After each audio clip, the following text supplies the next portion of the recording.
all started. Okay, sounds good.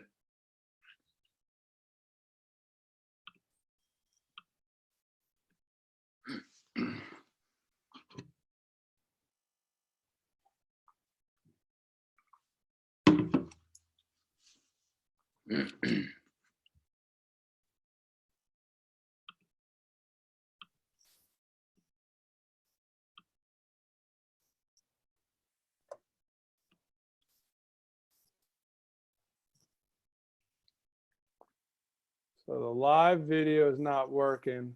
Okay, Zach, you can go. I will record this and then we'll get going from the other way. So. Okay. All right. All right. Well, thank you, Dave, for the introduction. I appreciate that. I'm really excited to talk to you guys today about my approach, at least, to the games-based approach to practice design. So, you know, just going through some things that I believe in. All right. Like Dave said, Zack Nowak, coach and chief of goaltending. All right, from Cleveland, Ohio.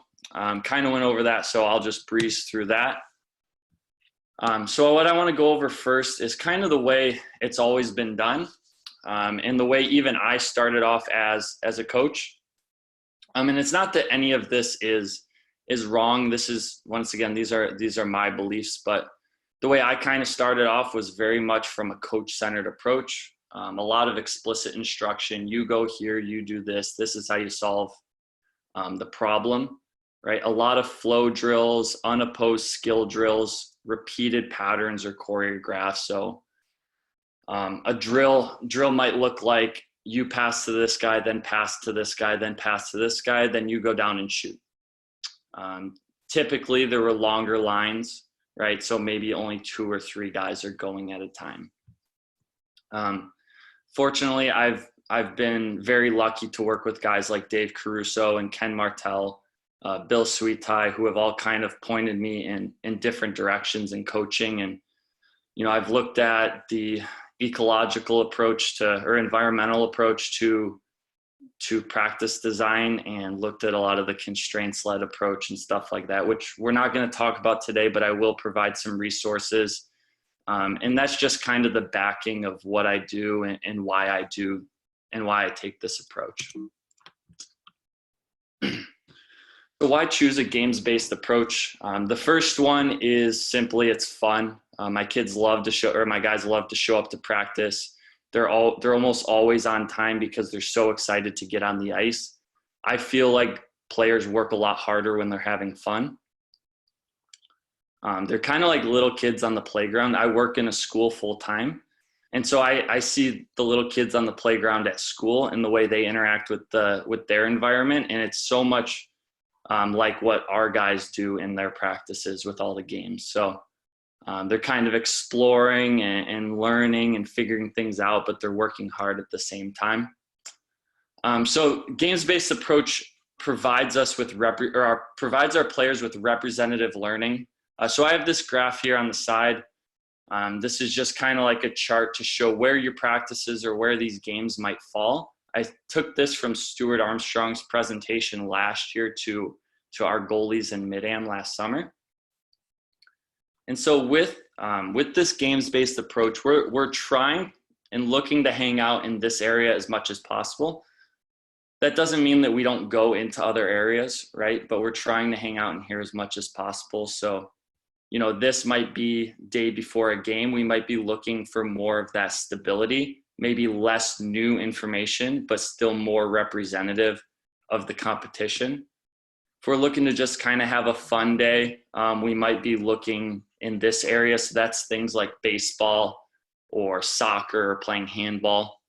And then this might be more of that unopposed, isolated drilling practice.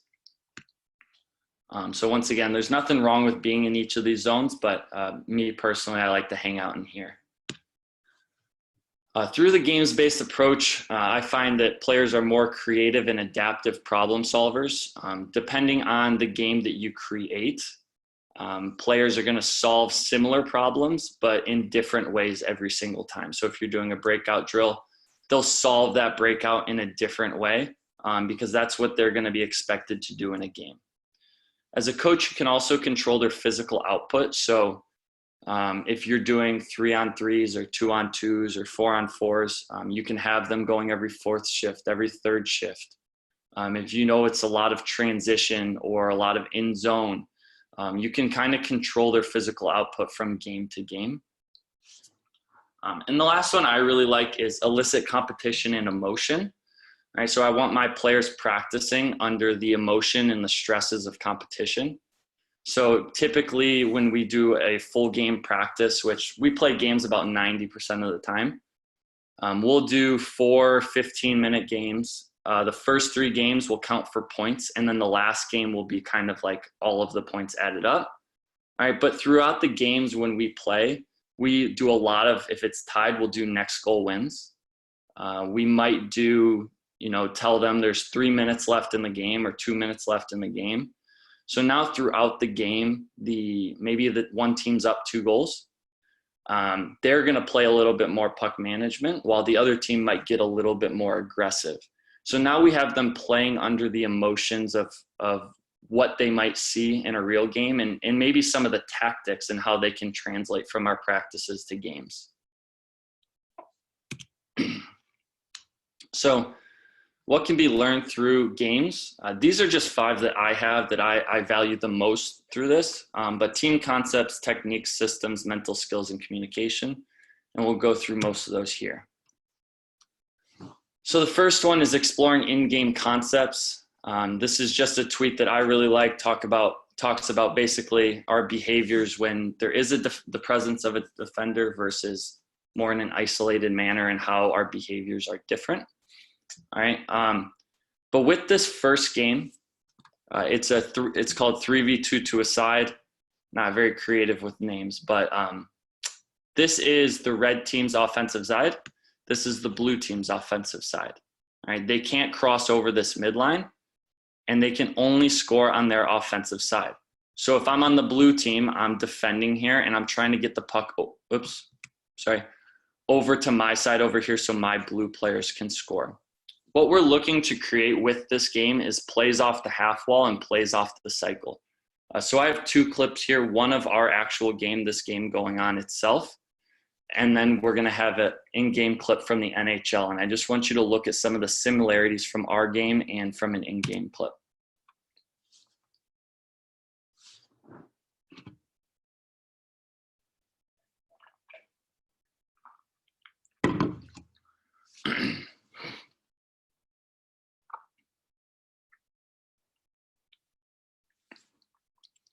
Okay, so we see a few cycles there. We see a few plays where the player with the puck is dragging the defender out of space, right? So now let's watch this clip from the Columbus-Calgary game and kind of note some of the similarities, right? Guy walks up the wall, looks, makes a pass to the middle. Okay, that's one quick rep within a game. In our practices, we are able to try and mimic these scenarios multiple times. So they're getting rep after rep after rep of this type of environment and these types of decisions, right?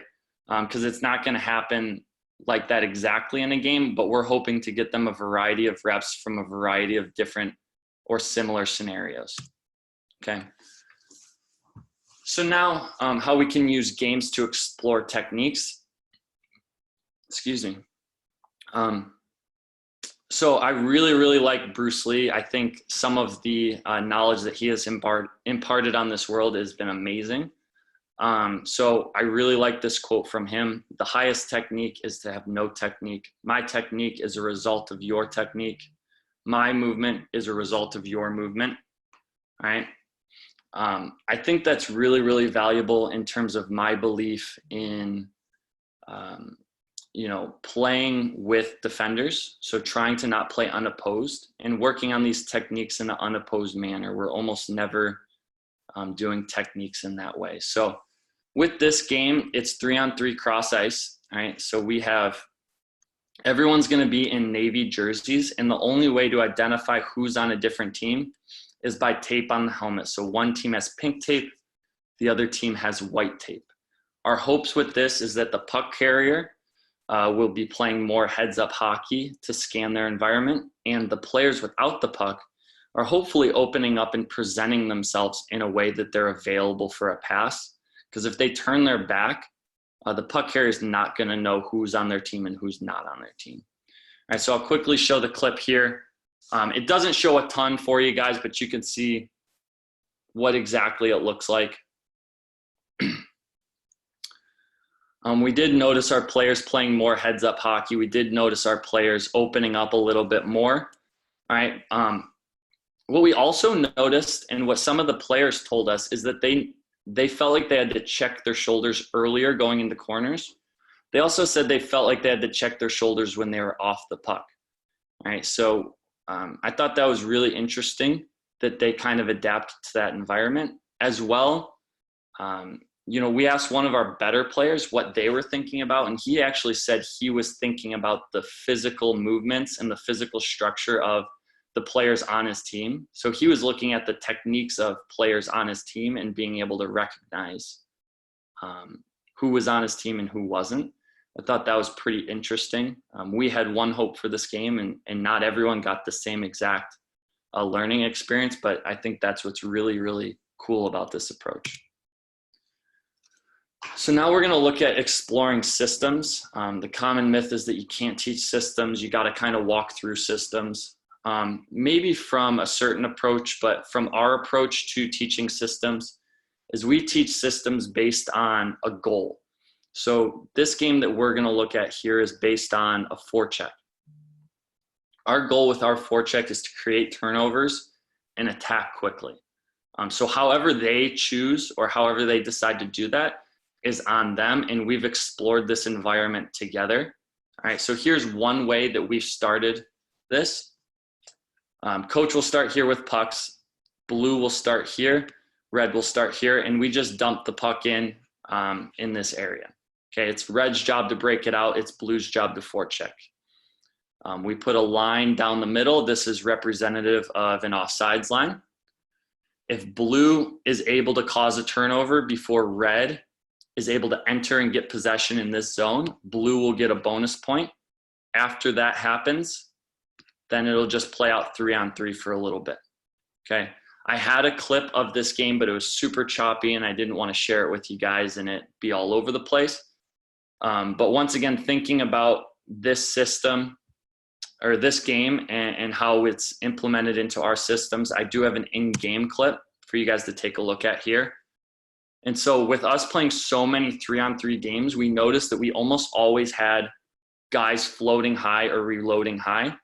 All right, so we have this first interaction here where we have two guys reloading back high, one kind of back through the middle. And we have this little two-man game going on here where this guy's going to push down the wall and this forward is going to fill up in behind. All right, so that player ends up dumping it back down low. Another player goes, gets it, wraps it around, and once again, we have players reloading back high. That frees up this guy to make an aggressive play.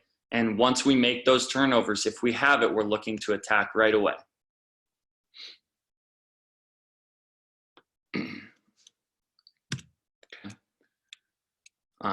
So now to the fun stuff. All right, this is how do we create our games? I'm going to reference back to our forecheck game for a lot of these, but let's identify the environment we want to put our players in or we want our players to explore. So with that previous one, we wanted players to explore forechecking options with the goal of creating turnovers and attacking quick. We set conditions for the game to create that environment. So the conditions or the constraints were the coach dumped in a puck behind either team's net. The players started on the blue line. Another condition was that we were using a cross-ice hockey. Another constraint was that we used an offsides line. And the last one that we used was the point system of you can get a bonus point if you create a turnover before the other team gets offensive possession. So now that we've created that game, we're looking to introduce the game. When we introduce the game, let's try to give them the bare minimum that they need. So for that game, there are a few things that they need to know. All right, but let's try not to give them too much or hint towards any answers that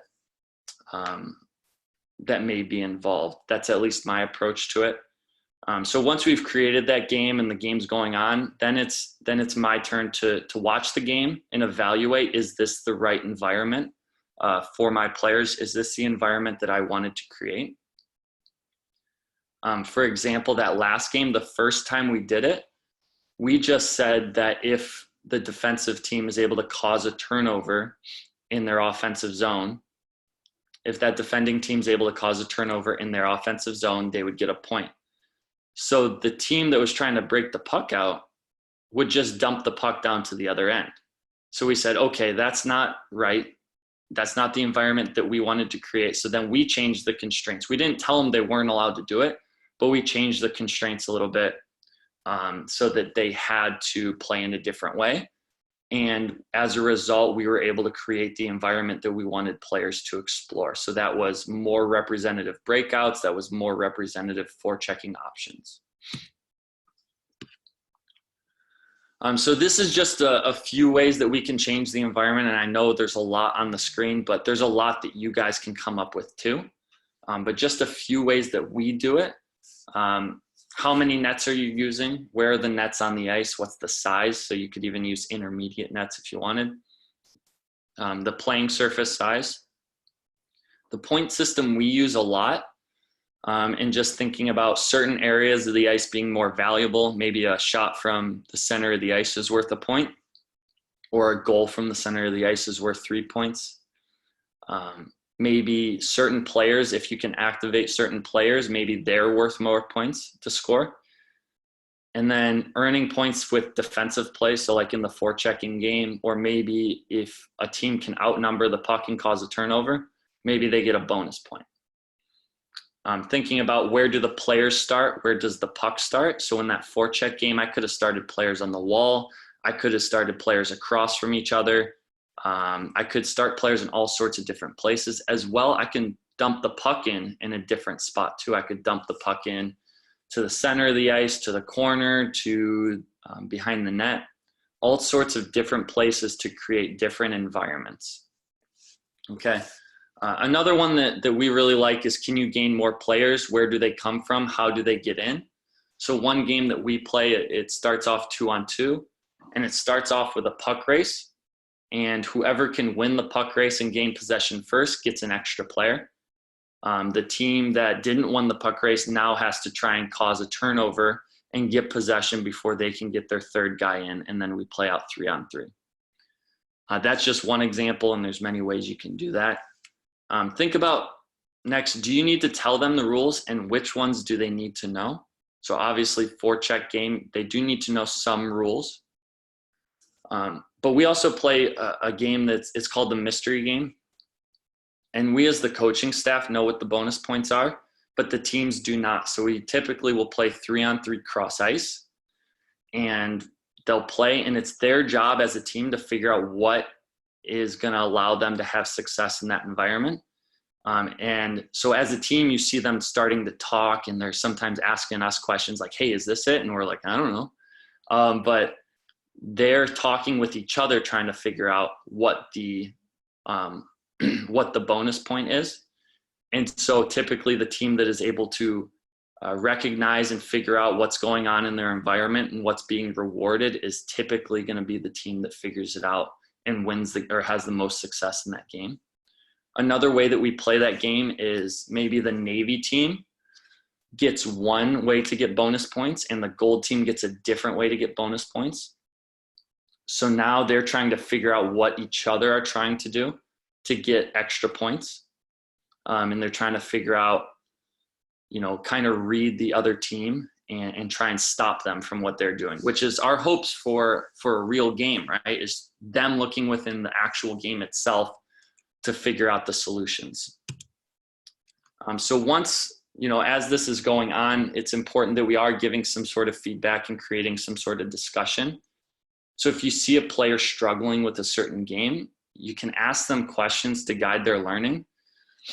So maybe instead of, telling them and giving them a solution, we say, What did this game make you feel, or what did you see on that play? Is there anywhere you could have looked differently, or to kind of figure out, who's open or who's not open, and keep the questions kind of vague, right? Another thing that we do is to allow for players to discuss with each other what they're seeing. So typically in a practice setting, we'll do 4 15-minute games. And the way we structure those games is we'll allow for 6 minutes of play, then we'll do a 1 to 2 minute halftime. And during that halftime, they are getting together as a group and they are discussing what's working and what they're going to change for the second half. And then we'll do another 6 minutes of that game. And then we'll do, talk about a post-game discussion. Once again, if they didn't get it, we're still not trying to give them answers. We might once again ask them, what did that game make them think about? What did they feel? What did you feel like you were looking at during certain plays, right? Once again, if they didn't get it, maybe as a coach, I'll change a constraint to the game. Or maybe I'll just say, hey, let's try this again and let's see what happens. And I'll let them explore that environment for a little bit longer next time. Okay. So here's my email. This is, I like to have conversations on Twitter. Mostly I've kind of given up on Instagram, but you can follow me on Twitter if you guys have any cool games that you guys play. I love to have discussions on there. These are just some podcasts that I listen to pretty regularly. That if you're interested in this type of approach, they do a pretty good job at. This one is a little bit more sciencey, but I'm kind of nerdy and get that way. Here's some books that, once again, very sciencey. Don't feel like you have to get into that, but if you're like I am, I love to read these.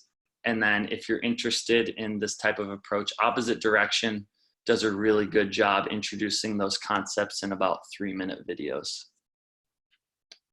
So let's see.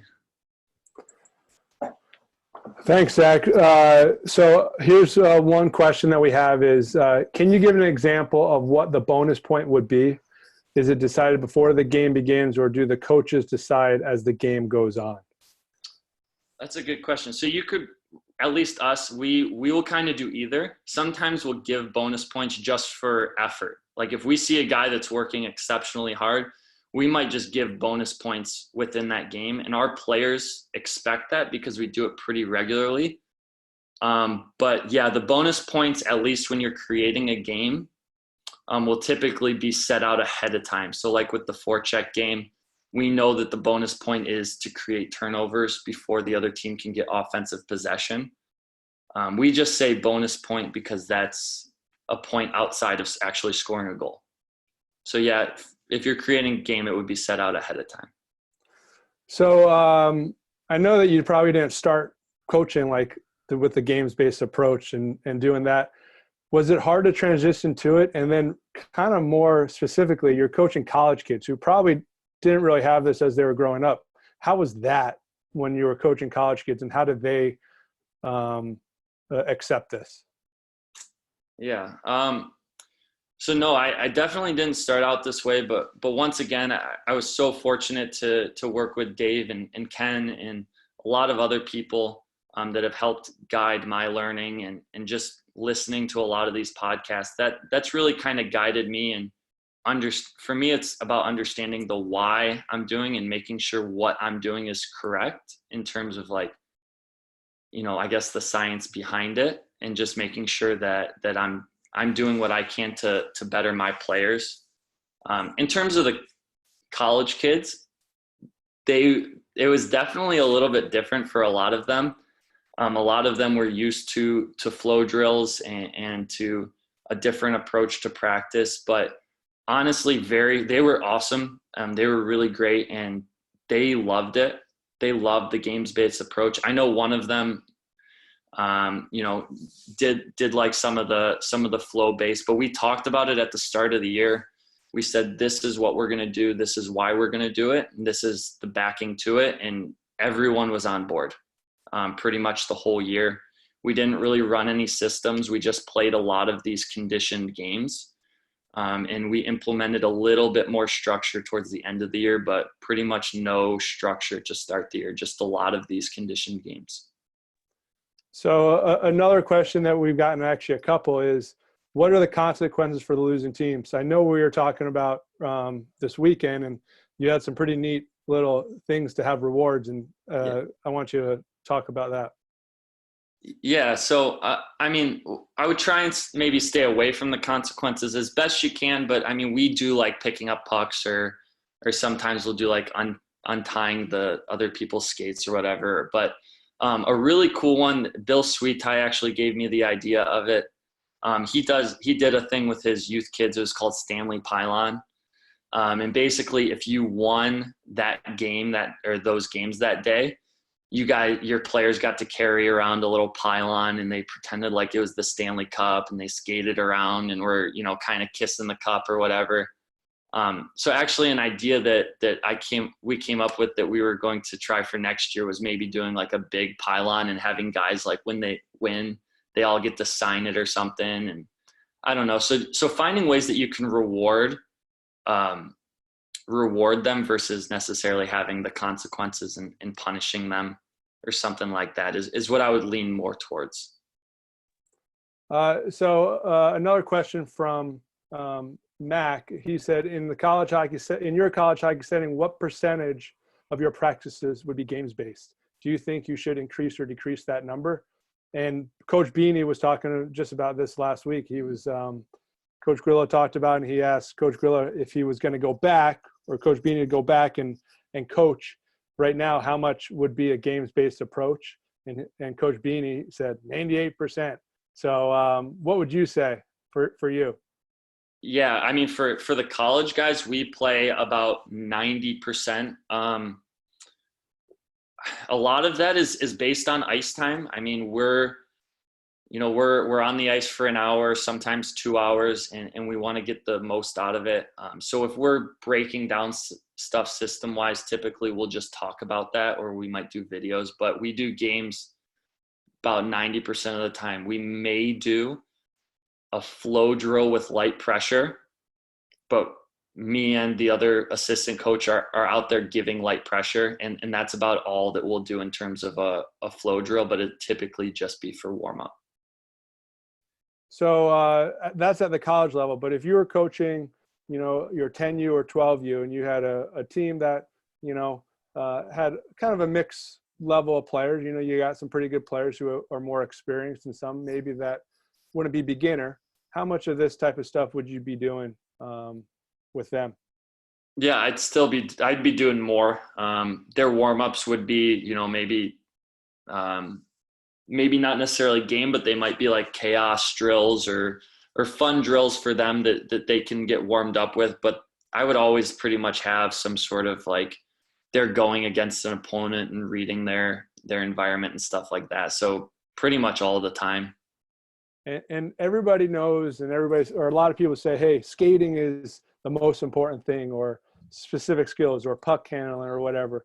How do you break that down for that 10 and under or 12 and under player that, you have to improve, they have to improve their skating, but is there a game or stuff that you do personally, or you would like to do to help improve that skating in this games-based approach? Yeah, so we might do like, especially for younger kids, we might do a lot of tag games where a player's chasing, they're chasing other players, they're reading off of each other. And then we might do, tag games where they have the puck, or maybe it's an elimination game, or maybe we're doing more of like a chaos stick handling. And we can be a little bit more prescriptive, I guess, but still allowing them to explore these environments and stick handle through guys. And I mean, the way I value skating and the way I value stick handling is being able to read and react off of your opponent, and being able to, read that environment and make decisions from there. That's what I see most valuable when it comes to those two skills. You don't have to look great technically, but if you can solve problems with your skating and stick handling, I think that's more important. Are there any times that you might use some of those more isolated skills? or isolated drills or opportunities for them to explore? More isolated, I mean, at least based on ice time, like I try and be as opposed as possible with them. So at least What do you mean by opposed? What do you mean by opposed? Just with like a defender, sorry. I would say a lot of that stuff is kind of like what's going on now, right? No one's really able to get into rinks. So you see a lot of kids finding ways to practice at home. I know Brant Berglund, I believe his name, has some really cool ideas for the way he was working with his son at home, but basically stick handling around and, stick handling with each other and kind of exploring those environments off the ice. But for me, at least based on ice time and, trying to be as efficient as possible, we don't do a ton of it in our practices. Okay, so now let's get to some goalie questions. So we got quite a few goalie questions. With your goalies, how are you working with them, and how do they feel about these kind of this approach? They really like it. I know there was at the start of the year, they asked me if they could do more of like long shots just to start practice, because the way we started it, we had gotten right into it. So that's where we started doing a little bit more of just like a flow warm up for them, because that's what they kind of wanted. Or we would do like passing games that didn't involve goalies for the players to warm up. And then I would take my goalies down to the other end for 15 minutes and work with them and give them some longer shots to warm them up. They love it though. They love the games. And basically these games are putting them in real game scenarios where they can make decisions, and now they can come back to me and say, hey, this is what I saw, this is the decision I made. So they're able to benefit from this by reading realistic opportunities. So like if we did a game, Royal Road scoring, where there's a line down the middle and passes across the line that result in a goal are worth 3 points. Yes, that allows for the players with the puck. They're trying to find those plays. But also the goalie is trying to find those plays too, because they know that that's a valuable way to gain points. So I feel like a lot of these games still allow goalies to explore those environments in representative ways. So if you had to pick one game or drill that you thought was the best, that you liked, that was your like go-to, that you thought got the most out of it, what would it be and why? I mean, I think if we're talking about like I could only choose one, I'd be choosing like maybe we have a mini rink, but maybe like playing 4-on-4 on the mini rink and just letting guys explore that environment. If that's the only thing we can do, I like giving them the opportunity to play 3-on-3 or 4-on-4 at the end of the game and just at the end of practice, and just put no constraints or conditions on it. And that's our hope and kind of our way to evaluate, are their behaviors changing? Are they doing different things? Are they seeing the ice in different ways? So it's kind of a good way for us to finish off practice. It's a fun way for them to finish off practice. But it's also really good feedback for us as a coaching staff. Do you ever let them keep control of the point systems, like the bonus points, and make them up themselves?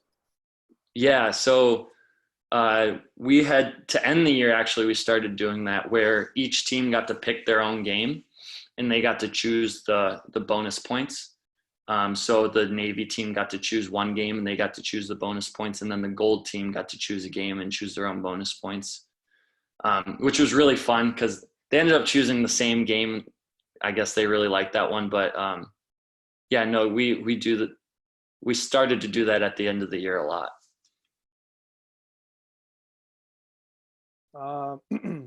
Any other questions? We're kind of getting to the time. I know Facebook Live has been shut down for the day, but I have recorded this. I will send this out to everybody, and I'll post it on our Facebook Live ADM page, so you can watch whenever you want and go back. So if you were on Facebook watching, sorry, we got to contact Facebook people to get it straight. So anyways, Zach, do you have any final words that you want to talk about?